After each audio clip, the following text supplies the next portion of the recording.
L'an passé, avec ses Galaxy S20, Samsung avait lancé son premier smartphone Ultra.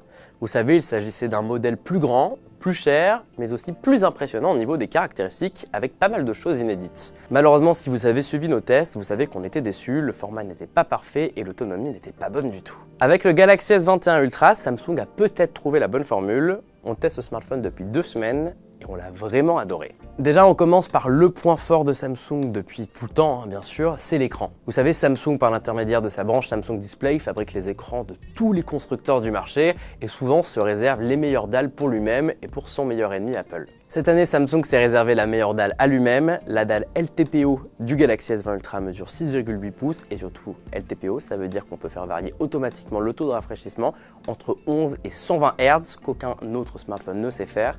Et du coup, ça va préserver l'autonomie tout en vous permettant de profiter d'une expérience de navigation vraiment très fluide. À l'utilisation, c'est vraiment formidable. On a essayé des téléphones 120 Hz dans le passé, mais pour le coup, il faut vraiment expérimenter ce Galaxy S21 Ultra pour voir la différence. Tout semble très fluide, on n'a jamais de problème, jamais de petits accros, et c'est ultra plaisant. Et le retour en arrière sur un smartphone 60 ou 90 Hz, c'est pas vraiment facile. L'avantage du LTPO, c'est aussi que lorsque vous regardez une image où vous êtes sur l'Always On Display par exemple, le taux de rafraîchissement peut automatiquement basculer sur du très bas, comme du 11 Hz, et donc ne plus du tout consommer d'énergie. Le reste des caractéristiques de cet écran, vous le savez, c'est un petit peu incurvé, c'est du Quad HD+, on peut d'ailleurs cumuler Quad HD+, et 120 Hz, c'est une première pour Samsung. C'est aussi la meilleure luminosité d'écran pour un smartphone, plus de 1000 candela par mètre carré selon nos mesures, et une fidélité des couleurs pas mal, sans être exceptionnelle. Bref, pour nous, le Galaxy S21 Ultra, c'est le meilleur écran pour un smartphone. L'autre changement de ce Galaxy S21 Ultra, c'est le processeur. Voilà, pas vraiment de surprise, d'une année sur l'autre, on a toujours un nouveau processeur. Maintenant, la différence, c'est que depuis 2 ans, Samsung fait vraiment n'importe quoi en Europe avec ses processeurs Exynos. L'année dernière, c'était une catastrophe, c'est pour ça que les Galaxy S20 avaient une mauvaise autonomie. Cette année, avec l'Exynos 2100, Samsung a appris de ses erreurs et arrête de modifier les cœurs de ses processeurs et adopte une architecture ARM pure. Et du coup, on a vraiment des processeurs d'une excellente performance et avec une excellente gestion de l'autonomie.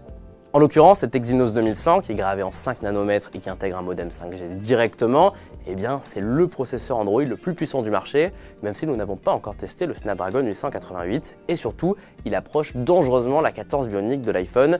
C'est la première fois que ça arrive depuis plusieurs années.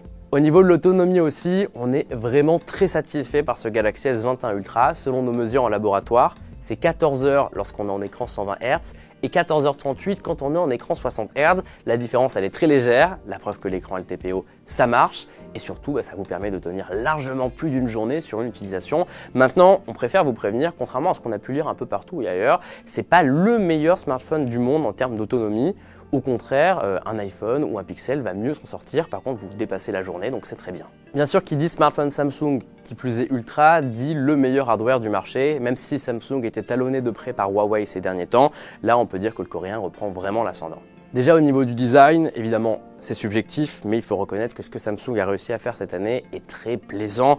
Le dos en verre mat, il est somptueux, l'écran est très peu incurvé, ce qui rend son utilisation très facile, tout en étant très joli, et surtout ce bloc module caméra qui est intégré directement sur le côté de l'appareil, on trouve que c'est somptueux, même si ça dépasse un petit peu trop selon nous. C'est le seul point sur lequel Samsung peut encore s'améliorer. Le reste des caractéristiques, il est impressionnant. Vous avez l'étanchéité IP68, vous avez de la 5G, vous avez du Wi-Fi 6E, c'est la première fois pour un smartphone. C'est même pas encore approuvé en France, mais bon, on a du Wi-Fi 6E sur ce Galaxy S21 Ultra.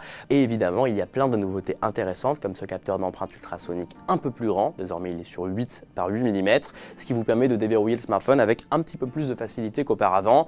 Même si on doit vous reconnaître qu'à l'utilisation, on ne trouve pas qu'il y a beaucoup de différence. Celui du S10 et du S20 était déjà extrêmement performant, et celui du S21 Ultra est juste un petit peu mieux. Autre nouveauté qui est cette fois-ci un petit peu plus anecdotique, le Galaxy S21 Ultra est le premier Galaxy S du marché à intégrer une dalle qui supporte les stylés S Pen. On a donc les mêmes fonctions que sur un Galaxy Note, sauf la télécommande Bluetooth dont personne ne se sert, donc en gros c'est très bien.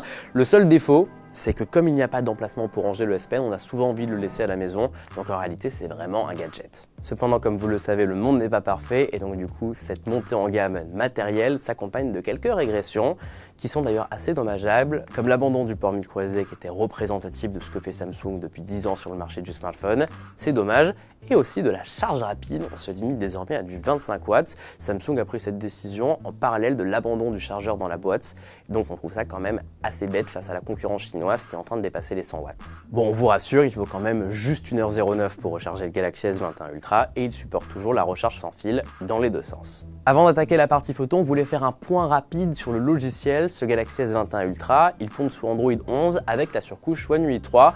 On a un test complet sur zeronet.com et il faut dire qu'on adore ce que Samsung fait sur le logiciel depuis 2 ans. C'est vraiment très bon et ce One UI 3, il améliore vraiment tout ça. Enfin, attaquons la partie photo qui est évidemment celle que vous attendez le plus, avec déjà un avertissement, ceci n'est pas le test complet photo du Galaxy S21 Ultra. Mon collègue Adrien Branco, que vous connaissez pour sa rigueur, vous présentera un second test photo dédié au Galaxy S21 Ultra prochainement. Passé cette information, on fait l'appel des modules caméra. On a un capteur principal de 108 mégapixels de seconde génération, qui vous allez voir gomme les défauts de son prédécesseur, un capteur ultra grand angle de 12 mégapixels qui pour le coup n'évolue que très peu par rapport à son prédécesseur, et c'est là que c'est intéressant, 2 zooms optiques différents, en l'occurrence c'est 2 capteurs de 10 mégapixels, mais l'un permet d'avoir un zoom x3 et l'autre est rattaché à un module périscopique et vous offre un zoom optique x10. C'est la deuxième fois que ça arrive sur le marché après le Huawei P40 Pro+.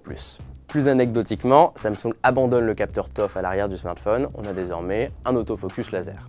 Comme on vient de vous le dire, le capteur principal du Galaxy S21 Ultra, eh bien, il est très bon et il élimine surtout les défauts de lissage qu'on avait sur la précédente génération.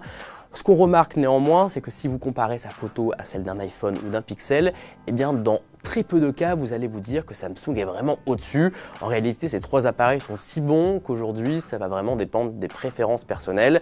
Le Galaxy S21 Ultra n'éclate pas la concurrence, mais il vous propose des photos qui permettent largement de rivaliser avec les meilleurs appareils du marché, donc on est sur un quasi sans faute. Il n'y a que la nuit qu'on pourrait faire mieux malgré la taille géante de ce capteur, mais pour le coup c'est certainement dû à des problèmes algorithmiques que Samsung pourra améliorer par voie logicielle. L'ultra grand angle par contre il est assez décevant, non pas par sa qualité, c'est quand même très bon, mais surtout parce que la concurrence, en l'occurrence Huawei, désormais propose des capteurs ultra grand angle géants qui vous offrent une qualité d'image quasiment aussi bonne que sur le capteur principal. Samsung se contente d'une partition un petit peu trop classique selon nous, et on ne peut pas vraiment zoomer dans ces ultra grands angles, c'est pas très joli, on a tendance à préférer l'utilisation du capteur principal en permanence, donc on est un petit peu déçu.